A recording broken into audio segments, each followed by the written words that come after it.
Call the special meeting of the Little Miami School Board on Tuesday, December 9th, 2025 to order. Roll call, please. Mr. Gonda. Mrs. Grice. Here. Mrs. Horvath. Here. Mrs. Elmer. Here. Mr. Siebert. Here. Mr. Wallace. Here. Please join us in the pledge.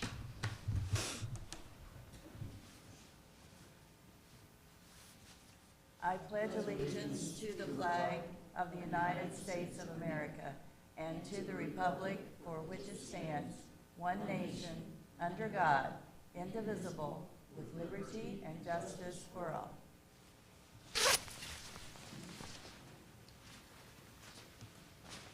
I need a motion to adopt the agenda, please. So moved.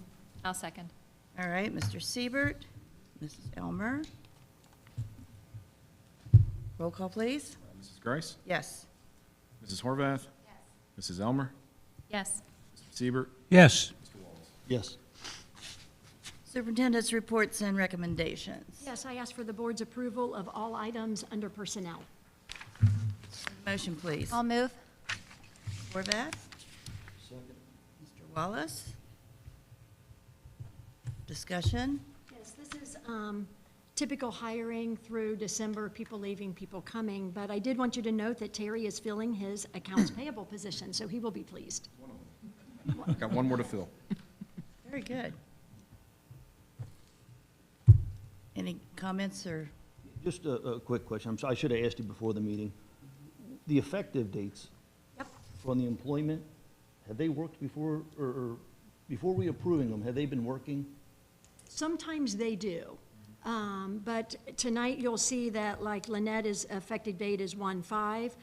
The classified personnel employment was at 12/1. So that person is already employed. That is because that's a special education aide. Perhaps we had somebody that came in that needed an aide, that we needed to fill that position prior to a board meeting. So sometimes we do have that. If you were to vote no and that person is no longer employed, we would have to pay them for the days that they were there.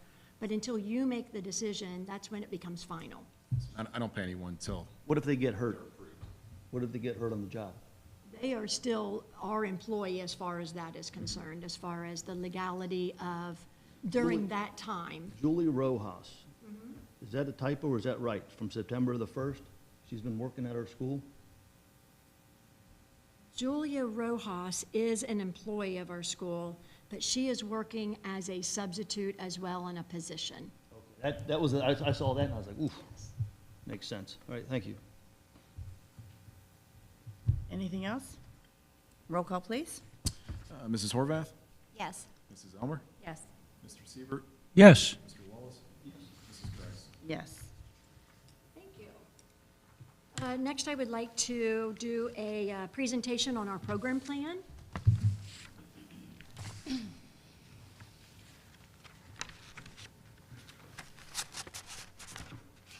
each have a copy of the program plan. I'm going to run the display for everybody else. Okay, so one thing I wanted you to note is that the program plan is in the same format as it was last year. So as you look through it, it'll look very similar. The numbers, the descriptions are different, but the plan itself looks the same. I think that makes it easier from year to year. If you go to the first page of the plan, you're looking at our enrollment update. I've just added to this chart. What I want you to note, however, is last year we added 144 students, and right now, as of 10/24, we've added 41 students. So our growth is quite a bit down. That could be an anomaly. That could be because of vouchers. We don't know yet. But right now, we have a little bit lower growth than what we've had in previous years. That number will continue to grow. So throughout the year, by the time, I don't know that it will hit 144, but we usually get a pretty big influx of students around Christmas time. And oddly enough, we get them around spring break as well. I think it's people moving into the district. They want their children to get to know people before the summer hits. So I believe that number will continue to increase, but it is, as of 10/24, that's what it was. It was at 41. If you go to the next page, this is just the same information, just shown in a different display. You can see that our trend is upward. It has been upward. We're a little bit flat between 24-25 and 25-26, but we're still have an upward trend for sure. Any questions on that? No, that's a lot of growth. Lot of growth, lot of growth. So each month we get a current enrollment report. Our plan this year was based upon this current enrollment report. So as we work through the plan, we will be looking at numbers. So if you look at first grade right now, do you see how first grade has 413 students and second grade has 467 students? We're going to have to do something between first and second grade because of the difference in students there. If you look at second to third grade though, 467 students to 466 students, those teacher ratios are going to be staying pretty much the same. We're not going to have to make many adjustments. But if you go across the screen, you're going to see that there's fluctuations that we're going to need to make adjustments because of those fluctuations. This is a practice that we started while we were in fiscal emergency, where we don't just add where we need teachers and not subtract where we don't need the teachers, where we started moving people around. It is something that our district is used to at this time. Some schools do it this way, others do not, but that is why we do it, in order to match the teacher numbers with the student numbers and keeping ratios as similar as possible throughout the district.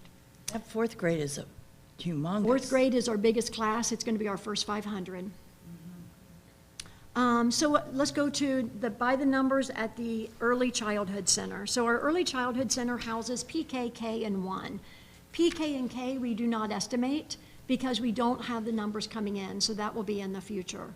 But first grade we do estimate. So currently we have 413 students in first grade, and we have 18 first grade teachers. That gives us a ratio of 22.94 to 1. Our goal is to not go over 25 to 1 by the end of the year. So we don't want to start the year at 25 to 1, or we're likely to go over 25 to 1 before we hit to the end of the year. This is for grades 1 through 4. What we have seen in the past is we get between 1 and 2 classes of kids that come from our private schools that teach full-day kindergarten, and people want their children to have full-day kindergarten, and then they come back to first grade. So we've left our first grade ratio a little bit low. 21.5 is a little bit low. But if you add in those students that come back every year, that ratio will then move up to a ratio that is approximately the same as we typically have. Any questions on the Early Childhood Center or the ECC? If you look at the bottom right, you're going to see that the net add at ECC is 0. So let's go to the primary building. Currently, the primary building has 20 teachers at second grade and 20 teachers at third grade. In second grade, we have currently 467 students, but in first grade, we only have 413 students coming in. So if we look at the ratios, if we were to keep our 20 teachers, we would have a ratio of 20.65 to 1. If we subtract 1 teacher, we would have a ratio of 21.74 to 1. If we take away 2 teachers, we'd have a ratio of 22.94 to 1. That's where we feel like we should be beginning our second grade year. So we are asking to subtract 2 teachers from second grade. They will be used elsewhere. So we're not riffing, we're not taking away, we're just moving people around. In third grade, they currently have 466 students. In second grade, there are 467 students. We want to keep those 20 teachers and a ratio of about 23.35 to 1. Any questions there? At the primary building, we have a net add of -2. Yes, Dave? I'm sorry, what are the licenses again? What grades are Yeah. licensed? So the licensure is typically a P3 license in this particular grade level. Now, a lot of our teachers will get a 4 or 5 endorsement, and licensure right now is a big topic and it's changing. So we will continue to see changes in licensure right now because the state has decided that having all of these, like it used to be a 1.8, so you probably had a 1.8. Oh, you had a 4.9, okay. So it used to be that anybody that was teaching in the lower grades at all had a 1.8, and the other half of that was a 7.12. So that's how licensure worked. A 1.8, you could teach any of the core subjects or really anything, and a 7.12, you were more department verified. What they did is they broke that down to a P3, to a 4.5, to a, maybe it's a 4.6, I don't remember, a 7.12. And so, no, it was a 4.9, a P3, a 4.9, and a 9.12 or a 7.12 was still out there as well.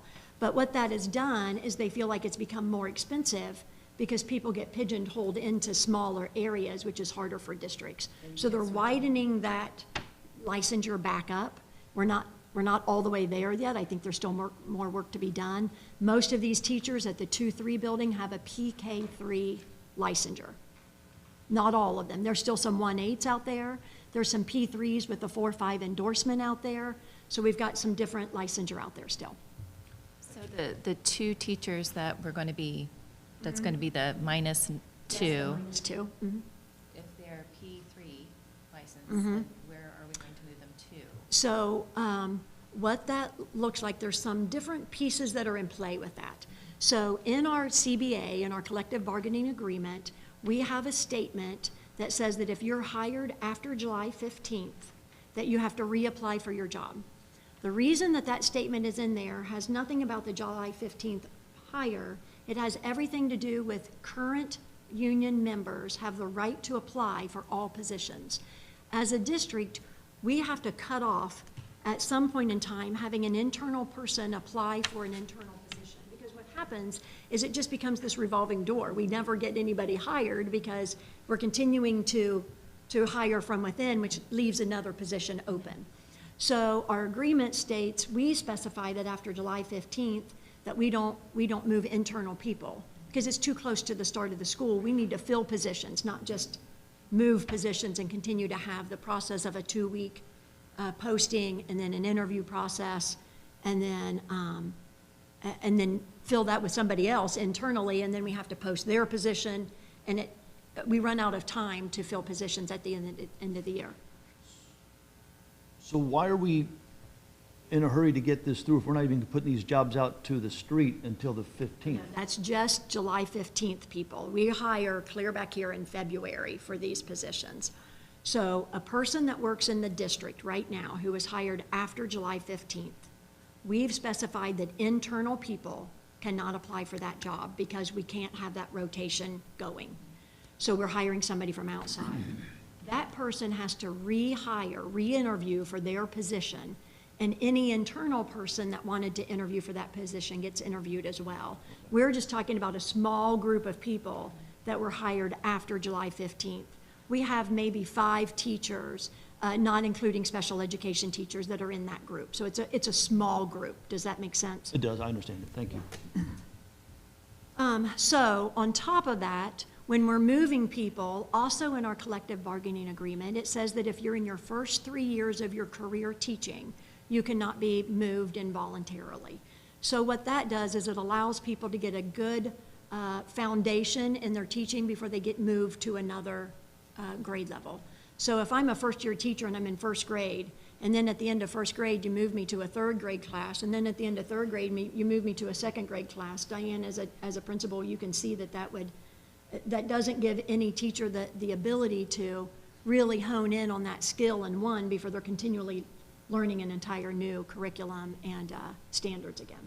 So we try to limit that as well. So when we talk about first available teachers, we have all of these things that we're looking through before we know who we would be moving.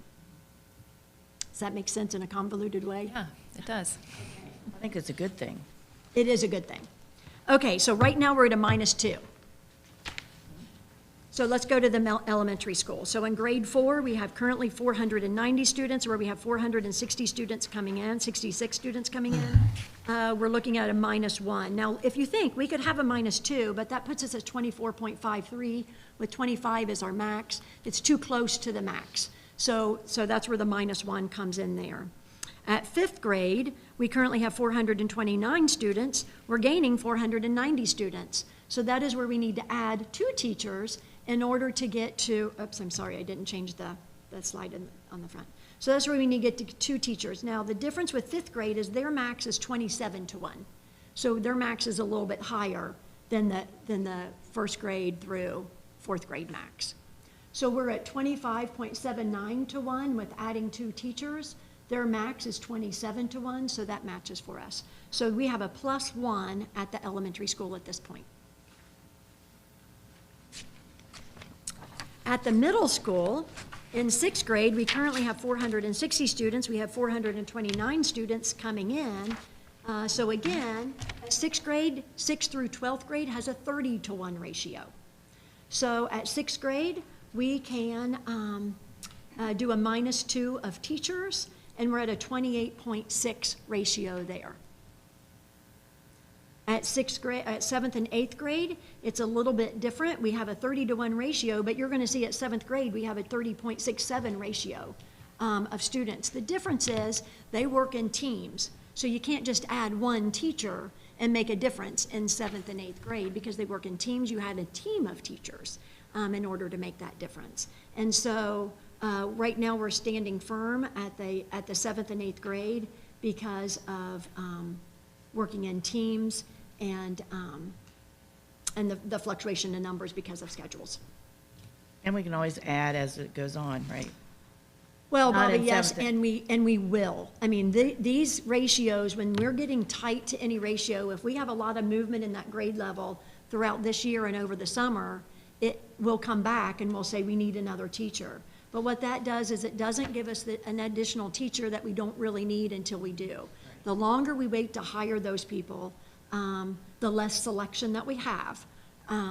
But it is something that we do every year because our growth isn't very consistent. It's consistent in the average, but it's not consistent where that growth comes. So in one year, we might get a ton of growth at the high school. Well, if we added extra teachers in 3rd and 4th grade, it doesn't help us at all. Another year, we might get a ton of growth in the 4th grade or the 5th grade. It's funny how growth comes. Seems like it really hits a grade level at a time, and we just don't know what that grade level is going to be. Do we have any teacher aides in any of these situations? We Is do. it just for the younger, or? We have special education aides, so that is an aide that needs additional help in order to access their education. And then we have building aides, and those are called teacher aides as well. We call them building aides, but they're also called teacher aides. Each building has 2 of those, and that is the person that helps in general. They might run copies, they might do lunch count, pick up lunch counts. They might, whatever a teacher needs, that is that helpfulness for a teacher. So when there's 25 kids in a classroom, for the most part, it's one teacher dealing with all 25? It is. Okay. Unless they have students that have special needs that need an additional person in the room. That would be the reason that there would be. Preschool is different. So take preschool out of that. It is very different. But kindergarten, school age, kindergarten through 12th grade, yes. Okay, thank you. Okay, so we're at a -2 for middle school. At the high school numbers just work differently. So we gave you the size of the classes that were coming in, but we know that in math and science at the high school that we have too many sections above 30. So at the high school, you might have a section that has 38, and you might have a section that has 15. But we average those sections out, and if they're above 30, then we feel like we need to add. So I just put that in 26, 27, we have a greater than ratio if we leave the numbers the same. If we add both a math and a science, then we have less than 30 ratios. I can't give you the exact ratio because it just doesn't work that way in the high school. So we have a +2 at the high school. Right now, overall, we're at a -1 for teachers. Let's go over to the next page. In the high school, you're at a -1? Over from all of the buildings. Oh, from all the buildings. So the high school is a +2, but remember Okay. we had a -2 from the primary, we had a -2 at sixth grade, we had a +1 at the elementary, we have a +2. So right now, we're at a -1 overall. Overall, okay. Okay, so other program additions. So we have something called Ed Specialist in our district. Each of our lower grade levels have, actually, each of our buildings have an Ed Specialist. At our lower grade levels, we've had RIMPs and we've had help with RIMPs. Our RIMPs are coming. is a reading improvement and monitoring plan. And RIMPs are coming to the middle school next year. And we need probably some extra help at the middle school to support students that are going to be placed on a REMP. Somebody that's placed on a REMP is somebody who's not at benchmark, not at grade level. So we're asking for an education specialist. This is an exempt position. This person works very similarly as a teacher. They don't have to have a teacher's license. Many of them do, but they don't have to. We give them a scripted program for them to use with teachers or with students that need extra assistance. So that is the first ad. The second ad that we're asking for is in transportation. We have a router, and currently he works 4 hours a day. Now, right now, he is working 6 hours a day. You guys approved that earlier to try that out to see if that helped. We are asking for that to be a permanent fix for him to add 2 hours a day to his schedule. So he would go from 4 hours to 6 hours a day. Has it helped? It has helped. It has helped. With the amount of routes and the amount of students that we have, thinking that we're keeping transportation at the same size, it is hard to do as well. The next item down is a special education teacher on assignment. And so remember that -1 that I was just talking about? This is going to fill that -1. So what we're looking at here, as our students with IEP numbers grow, we have scholarships. And these are students who are getting scholarship outside of the district. Excuse me. I'm sorry. And we still have to attend those meetings, we still have to write those IEPs, and so this person would help with scholarship compliance. They would also be able to attend some meetings in our buildings. And it would also, we have 2 people that are coordinators. And we have an elementary coordinator and a secondary coordinator. Right now, they are doing these scholarships, which is prohibiting them from getting into the buildings, working with compliance, working with our special education teachers, and helping them. So this person is going to help with getting the coordinators freed up to where they can do the job that they were hired to do. Does that make sense? You're talking about, they're dealing with kids who are not attending school here, That is right. but they still have IEPs that need to be addressed by your staff. That is Because right. they're in our district, right? That is right. Because we are the district of residence. Right. Yes. And that's probably growing in number. It is growing in number. This is a teacher on assignment. So what this means is it's a teacher in all purposes, but they will be doing our scholarship IEPs. So that would be their job. Instead of them working with our students that have an IEP within our building, they will be working with those scholarship students. And just to clarify, you have 1 special ed teacher for 3 grade levels at the middle school. That was an ed specialist.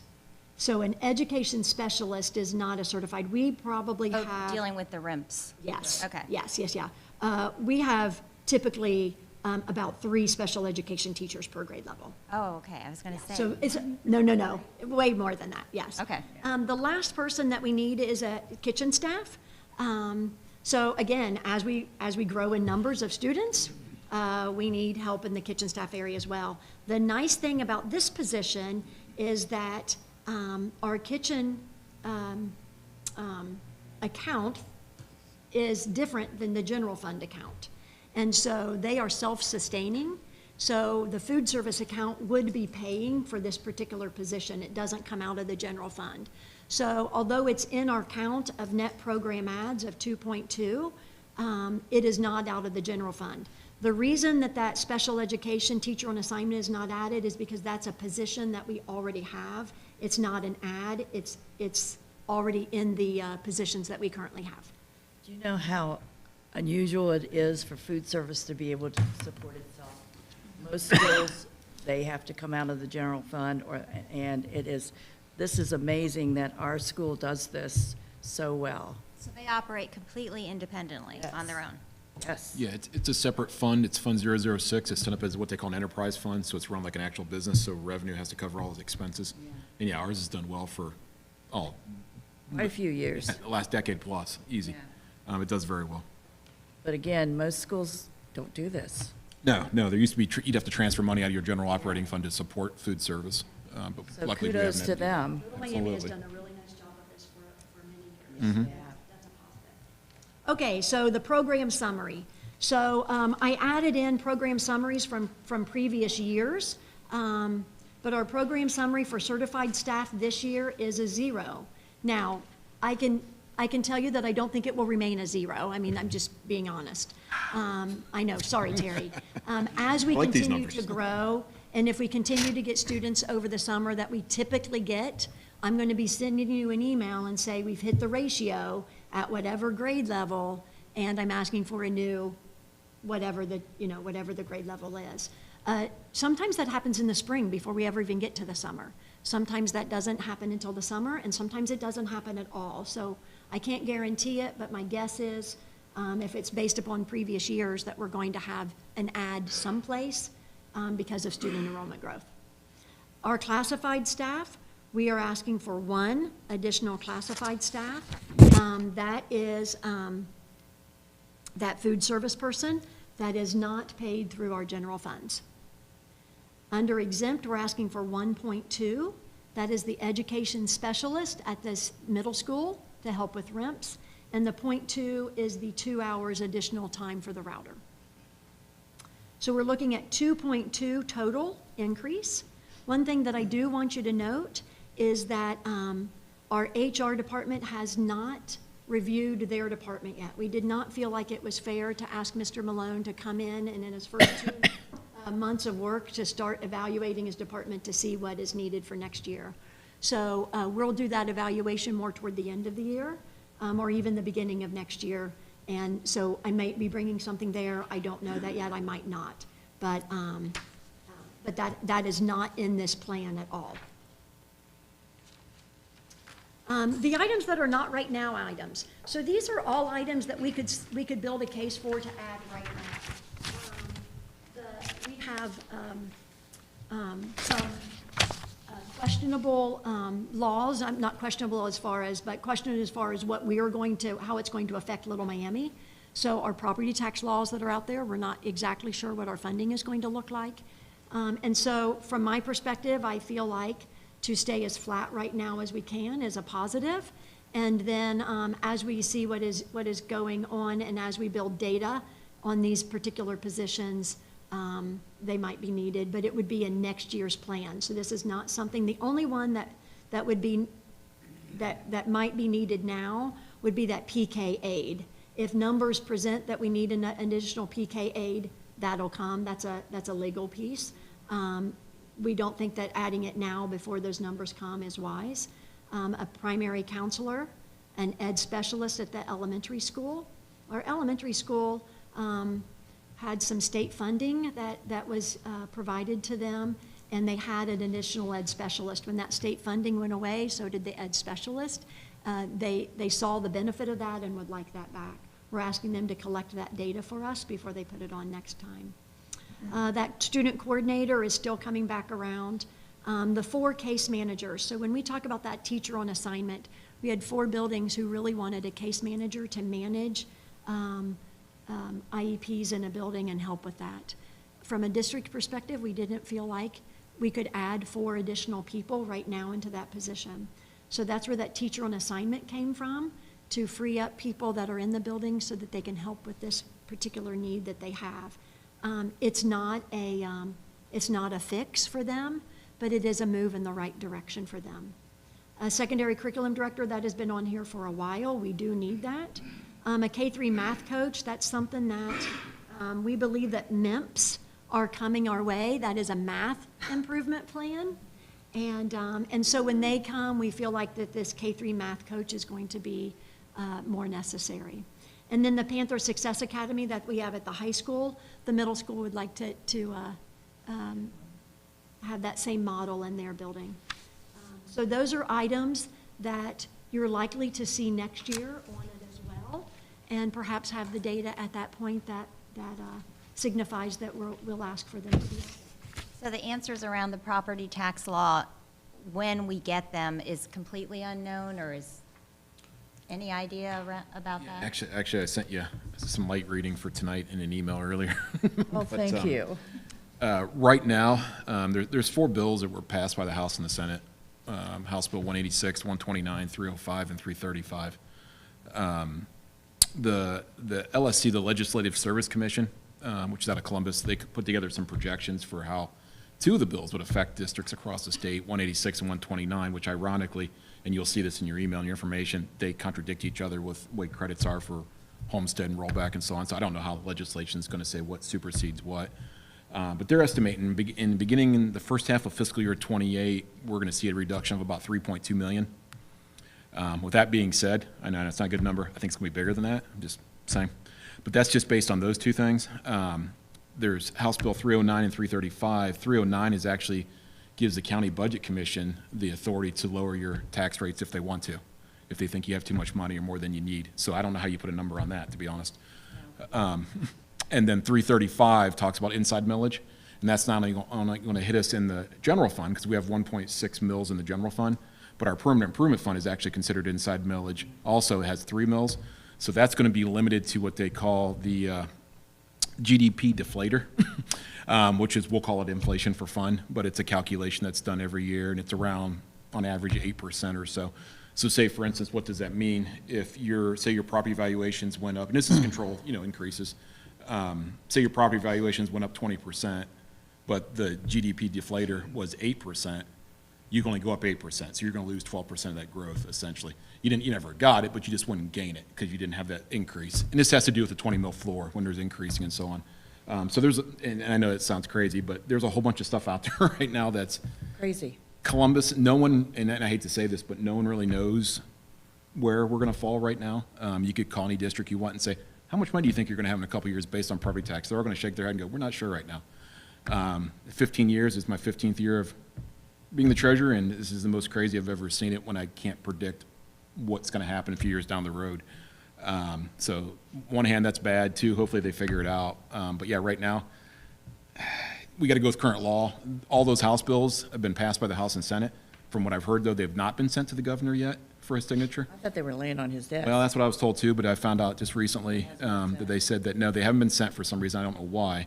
And that's the last thing I've seen on it. But I guess when he gets them, he gets 10 days to either sign them, veto them, or let them go, and they become law automatically after 10 days. We had a superintendent's meeting Friday, and they all just shook their head because nobody knows. Yeah, it's like I said, Coming it's down the the most. pipe. It was just amazing how. Like I said, you have House bills that contradict each other that were passed on how things are going to be done. So yeah, it's your guess is as good as mine. Do I have a ballpark? Sure, but I mean we're talking millions here difference down the road. It's not next year, but the year after that, yeah, it could be affecting us. But as long as, or as more as I get more legislation and different things, I read more research, and they literally have to iron everything out in Columbus on how this is all going to work. Obviously, I'll keep you guys up to date on where I think we're headed. But right now, I never have a 100% clue. It's a crystal ball, but it's like it's a 50-50 right now, maybe a 60-40 that you know where you're going, because it's a guess. And the bad thing is too, of course, we're on the guarantee of the state, not to get too far in the weeds, but as they change some of these property tax things where they're reducing and this is where the double whammy comes in, if they're going to reduce, say, some of your property tax revenue, they're not changing those, like they say, okay, we're going to limit your growth on real estate valuations. They're still using that higher valuation to calculate your state share percentage. So not only could you get less state money or less property tax revenue, you could get less state money. Now, we're at the bare bottom at the moment for state money, so we shouldn't go down unless they change that funding model. But they're using higher in the one and lower in the other. So it can kind of limit both your revenues. So honestly, it's not a great scenario overall. And I'm afraid, I've seen this for a long time. You can talk to any treasurers or superintendents or anybody in schools probably that follow this. Unfortunately, I hate to say it, but it's probably going to get passed back to there's going to be additional levies on the ballot in the future. It's going to go back to the local taxpayer again, and that's not what I think the whole idea is supposed to accomplish. I think it's supposed to limit that, unfortunately, and change. They need a mechanism as far as property taxes go. They got to come up with a different system. They need a plan. Yeah, they need a plan and make it so it's good for everybody. If I knew that plan, I'd probably be a billionaire not sitting here. But it's complex, unfortunately, very complex. Thank you. So it might be more than you wanted to know, Diane. I'm sorry. Good news, all good news. It's just good news all the way around. So on your next page, you have our organizational chart. That is just an FYI. Is it possible that you could add the school board to that organizational chart as well? No problem.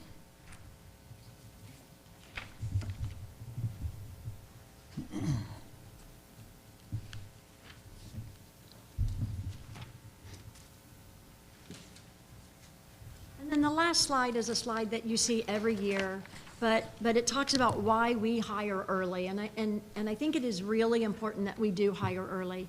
Hiring prior to surrounding districts ensures that we can hire the best, that we get the selection of everybody who's out there. Our students deserve the best possible teachers, and the best possible teachers are hired early. Little Miami's success and Little Miami student success is impacted by when we can begin hiring. Hiring early is essential, so we ask that you approve our plan at the December Board of Education meeting. By approving early, we may complete the necessary work to begin hiring in early February. So we have our hiring meeting in January, where we talk about all the regulations that we work through in order to hire. And then we begin posting late January, early February. Done a lot of work- Questions? A lot of work on this. This looks good. Yeah. Is it possible to move the approval plan to January so the new board is going to be executing during that timeline? Vote? That doesn't affect us at all. Typically, Dave, in the past, we did not put business on the organizational meeting, but last year we did. So last year, we approved this plan at the organizational meeting. Between December 16th and January 6th, it's not going to make a huge difference to me, so that's up to the board. We need to, I guess I'll go ahead and make a motion to amend the agenda. Well, it's not even amending, we can just, You could just. yeah, you can Okay, just. we can just yeah, Make up your mind, because it's- yeah. Are you guys fine with that? I mean, as long as we're still in the safe zone with respect to what you've just described, like she said, I don't see what the difference is. Because at the end of the day, they're the ones that are going to be hiring teachers and the people in there, right? We can say we're going to hire 50, whatever, administrators, but the actual approval doesn't happen until then, so. So I hear move to January 6th? I'm fine with that. Okay, I'll move it to January 6th. Question, what, I guess a few of them. How many, and I may have missed it, we call them RIMPs, Yep. right? How many do we have at the middle school? Well, we don't have any right now because they're coming next year. We've never used this before. That's right. We're only bringing how many in? One ed specialist, but teachers work with the students with RIMPs as well. So it's not just, this is just an additional help. This is not, our classroom teachers will do the bulk of the work still with RIMPs, as they do in kindergarten through 5th grade. Make sure I understand. So with the teachers that we have, and this is for the reading improvement plans, we only have, how many people are helping the teachers with reading plans? You say 0, but we're hiring these 4? Is that it, or? No. One. So we're hiring one additional, so there's already one education specialist at the middle school. So this will be the second. We're talking just 2 out of how many? I won't know that for 6th grade until we get into 6th grade. You get, 460. well, not all of them are below benchmark, though. Remember, the reading improvement and monitoring plan are for students that are reading below benchmark. How many do we have right now that made the decision to get one? Remember, they're not in 6th grade yet. How many in 5th grade? I don't, Come on. do you have any idea, Marla?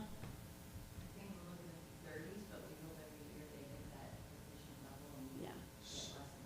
You say 30 kids, that's it? 30 kids total that are not meeting the benchmark? Additional coming to middle school. So every year that people upgrade that, the RIMS, so it started in just a kindergarten, that group is now hitting 6th grade next year. And so we're worried that we won't have enough staff to help with that. And the teachers work with them, too. Yeah, I hope the teachers teachers have, do. pardon me? I said, I hope the teachers do work with them, but the question I have is, out of, let's say, 6th grade, 460 students, how many of those are not at benchmark reading? Right now, I don't have that number for 6th grade. What Marla is talking about is 5th grade, moving into 6th grade. So if you had a RIMP in 5th grade, you'll move into 6th grade with a RIMP unless you are excused from that through testing at the beginning of the year. And I'm not putting you on the spot, but or maybe you can get this later, how many out of 429 kids, students, are not reading at benchmark?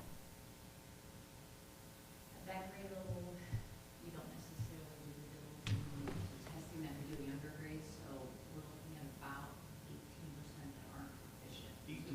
18%. I'm just trying to think of, and this is just me kind of spitballing, I got to digest this a little bit, but it seems to me like we can rather use more reading assistants. Well, we can use one in every classroom. It is just fiscally what we want to pay for. Dave, if Correct. you want to say we want to, I mean, Terry's going to have a heart attack over there, but. Got nothing. But I mean, with students, it's the lower the ratios, the more help you give, it's all better. What we have to do is we have to look at what can we provide to help our students, help our teachers, and still keep us fiscally sound. And so this is the plan that we came up with. If you want to add and add and add, it'll make everybody happy except our taxpayers, because it costs more money and we don't have the money. We're already in deficit spending. And so we try to put together a plan that just meets the bare of the need. I would love to change that plan, Dave, and specify that we have, a 1 to 2 ratio for our students that are not at benchmark. Gosh, we could catch them up so much more quickly, right? But we can't afford to do that. And other districts aren't affording to do that either. So it's not just Little Miami. So if I was just, my question I was just asking, I was surprised that we only had one. That was my question. Yeah, so we're adding I was one. just briefed this. I have not had a chance to digest it. I've talked to a couple teachers, and honestly, what I'm hearing from the teachers is more of a classroom management concerns than it is the reading program. That's why I was asking about reading, because classroom management goes to my next question here. And I'm not trying to I'm just trying to understand it myself for this. So the licensing, I understand. Where do we come up with the maximum numbers? Where did those numbers come from? Is that Well, state? Or they is that are something else? guidelines that we go by, and again, just staying fiscally responsible. There are some districts that have higher, some districts have lower. I'm sorry, I'll let you finish. So there are some state guidelines, but they are, because we have teachers in a building that do not have a homeroom of students, our state ratios always look lower. So because of our specials teachers, because of our special education teachers, our ratios will look lower than what they actually are, because our homeroom teacher is who we're basing our ratios on. Does that make sense? So, again, it is just conversation in the district saying that, to have 30 first graders is an awful lot of first graders to have.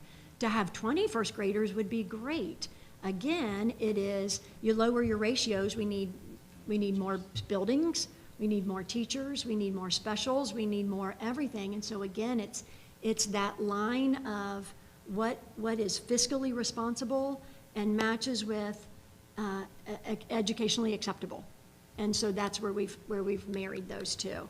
So at one point in time, 5th grade was 30-1. We've backed 5th grade down to 27-1 because we're wanting our 5th grade to look more like an elementary than like a middle school, high school. So we've backed it down to 27. They don't look quite like an elementary yet. They're working on that. And we might back it down to 25, where you have small reading groups and you have small math groups and you don't see those so much in your secondary. And so that's where some of that comes into play with the numbers. But again, everybody knows that lower numbers you'll see more growth out of your students. It's just that line of fiscal responsibility versus academic acceptability. And that's what our job up here, all of our job up here is to maximize it. So that the question, I was just curious as to when these numbers came up and who decided. So it was just when it was decided. The 25 and 30-1, I believe that was here when I came in 2000. And it's partially just experience of like everyone that's in the education industry, and 25 has been like that magical number. And that even in and of itself is not perfect, but if you can get to a 25-1 ratio, the teacher is able to be more effective, you have less turnover. Because, I mean, teachers who are dealing with overblown classrooms, they're not going to stay. That's right. So you've got to make sure you're balancing that as well. I mean, there's just so many factors that go into it, but it's really, you'll see from one district to another that the ratios that we're all shooting for are the same. No, and I agree with that. I know that Little Miami, we do have quite a few newer teachers, I will say. And one of the challenges is then to help them with not only teaching, but it's classroom management. And it comes down to what support, and I'm just trying to think of what support, you know, as a school board member, I can give to reduce the sizes or to give them additional resources in there.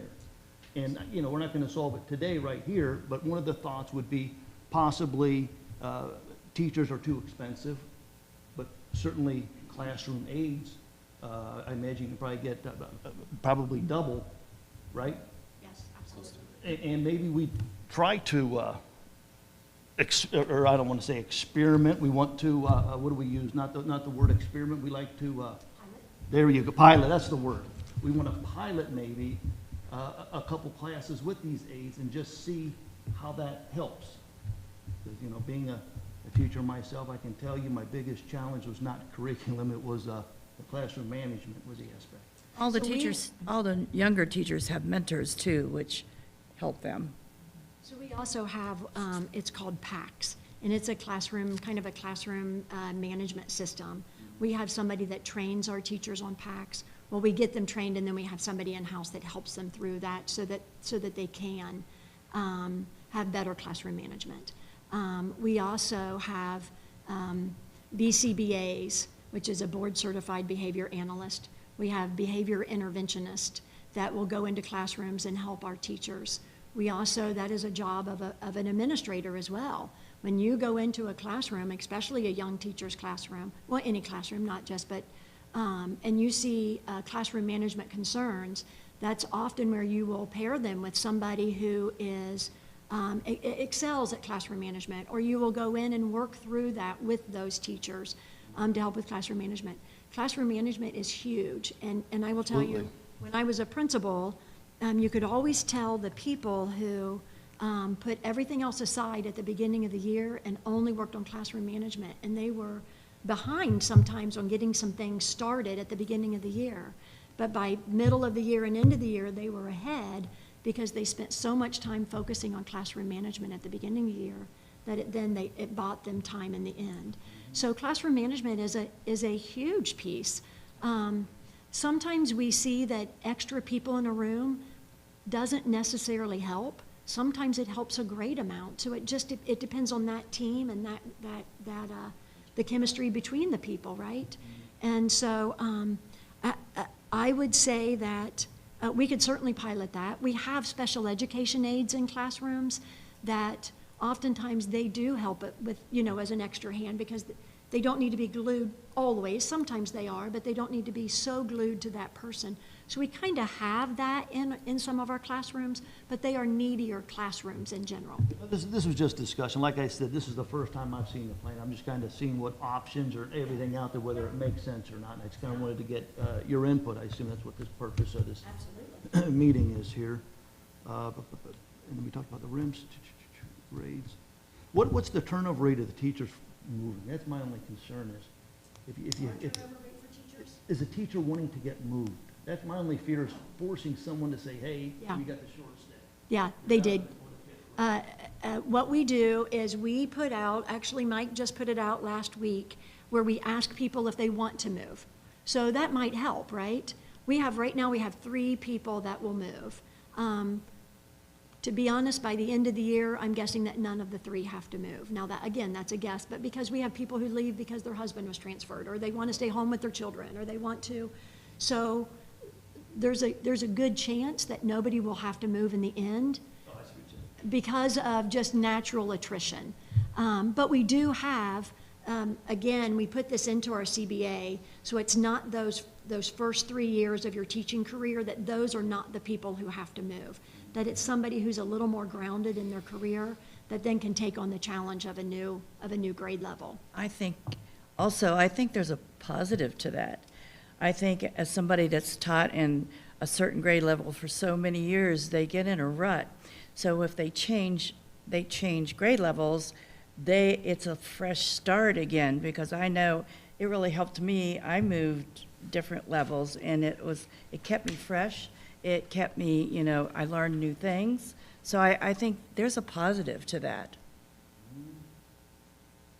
Yeah, I would say that probably teachers are in that category that they don't like change often. True. And so I see both sides of that. I see once they do that move, many times they are so happy and they see that, Bobby, but at the front end of it, I They see don't that wanna that do is it. not exactly what they Right. want to do. Right. Other questions? Appreciate it. Okay. It will be on the January 6th agenda to approve. I'm just going to say here, Dan and Mandy, if you guys have any questions, please reach out, and because you'll be voting on it on January 6th. Okay? Thank you. That is all I have. Thank you right. so much. I need a motion to go into executive session to consider the employment of a public employee or official. I'll move. Second. Ms. Horvath and Mr. Wallace. Roll call, please. Mrs. Elmer? Yes. Mr. Siebert? Yes. Mr. Wallace? Yes. Mrs. Grice? Yes. Mrs. Horvath? Yes.